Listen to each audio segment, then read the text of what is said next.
Thank you शीलू आणि दीपक. लताबाईंच्या वेगवेगळ्या तऱ्हेच्या गीतांना आम्ही इथे समाविष्ट करायचा प्रयत्न केला आहे आणि त्यातच आता पुढचं हे गीत जरा एकदम वेगळं ह्या सगळ्या गीतांपेक्षा. त्यासाठी एक 4 ओळी सांगणं अगदी गरजेचं आहे. इर्शाद म्हणा कोणीतरी. देर तक आँखों में चुभती रही तारों की चमक, देर तक आँखों में चुभती रही तारों की चमक, देर तक जहन सुलगता रहा तन्हाइयों में, अपने ठुकराए हुए दोस्त की पुरजोशी के लिए, अपने ठुकराए हुए दोस्त की पुरजोशी के लिए तू न आया उस रात की तन्हाइयों में.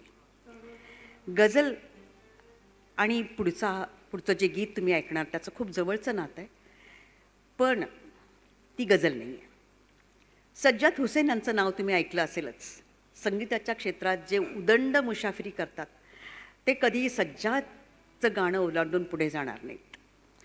अत्यंत विलक्षण प्रतिभेचा असा संगीतकार होता.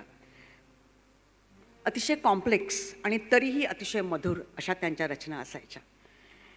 दिल में समा गए सजन फूल खिले चमन चमन, किंवा ये हवा ये रात ये चांदनी तेरी एक अदा पे निसार है, किंवा मग ये कैसी अजब दास्तां हो गई आहे, अशा तऱ्हेची अतिशय मधुर गाणी त्यांनी दिली.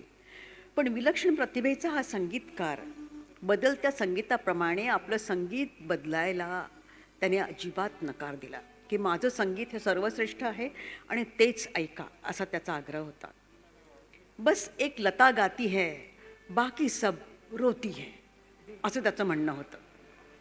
आणि अशाच तऱ्हेचे परखड विचार तो बाकी सगळ्या सगळ्यांबद्दलच काढत असे. त्याच्यामुळे हळूहळू तो मागे पडत गेला आणि फार जुना नसूनही संगीतकार त्याचं थोडं गाणी नंतर आपल्याला ऐकू येण्याची झाली. लताबाईंच्या गायन प्रवासातले आपण वेगळे वेगळे टप्पे बघतो आहोत. त्याच्यामध्ये सज्जादला टाळून पुढे जाणं, अनिल विश्वास, सज्जाद या लोकांना टाळून पुढे जाणं हे केवळ कठीण आहे. आता ऐकूयात त्यांचं एक सुंदर गीत रुस्तमे सोहराब या चित्रपटातलं. आपल्यासमोर सादर करते आहे शीलू मेहता.